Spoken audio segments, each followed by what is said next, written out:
الحمد لله رب العالمين والصلاة والسلام على رسول الله الكريم أما بعد السلام عليكم ورحمة الله wabarakatuh.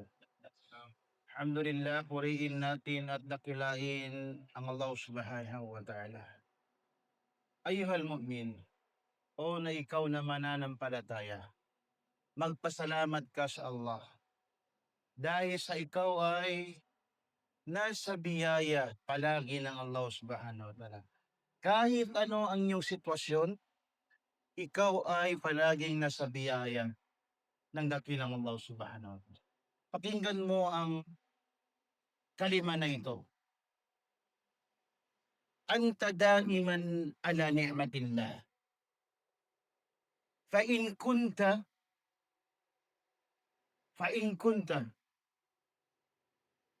fi sir fi yusr fa alayka bisyukur. Kung ikaw ay nasa kalagayan na marangya, yusr, masaya, kailangan mo magpasalamat sa Allah subhanahu wa ta'ala. Dahil sinabi ng Allah subhanahu wa ta'ala, wa sayajziyallahu syakirin. At gagantimpalaan ni Allah ang kanyang alipin na mapagpasalamat sa kanya. Wa in kunta fil usr fa alayka bis sabr. Innama yuwaffas sabiruna ajrahum bighairi hisab. Kung ikaw naman ay nasa kahirapan, sa pagsubok, nahirapan sa buhay, kailangan mo magtiis. Dahil sinabi ng Allah subhanahu wa ta'ala, katotohanan ang taong mapagtiis ay bibigyan ng Allah ng gantimpala na hindi nasusukat, hindi nabibilang. Ajrahum bighairi hisab.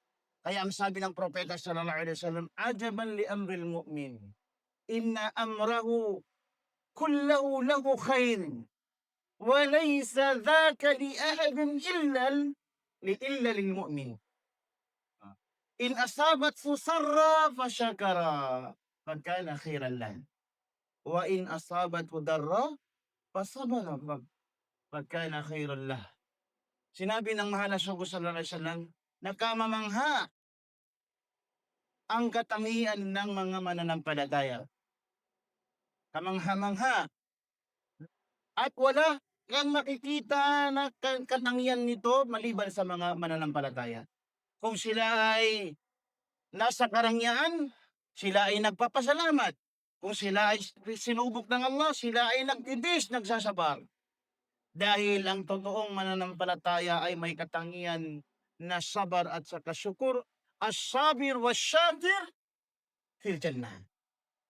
Ang may katangian na pagpapasalamat at katangian na may pagtimpi sa Allah, ito ay mga katangian ng mga taong taga-paraiso. Kaya magpasalamat ka, napabilang ka sa mga mananampalataya, naway inshallah magkaloob sa atin ng Allah subhanahu wa ta'ala. Assalamu alaikum wa rahmatullahi wa barakatuh.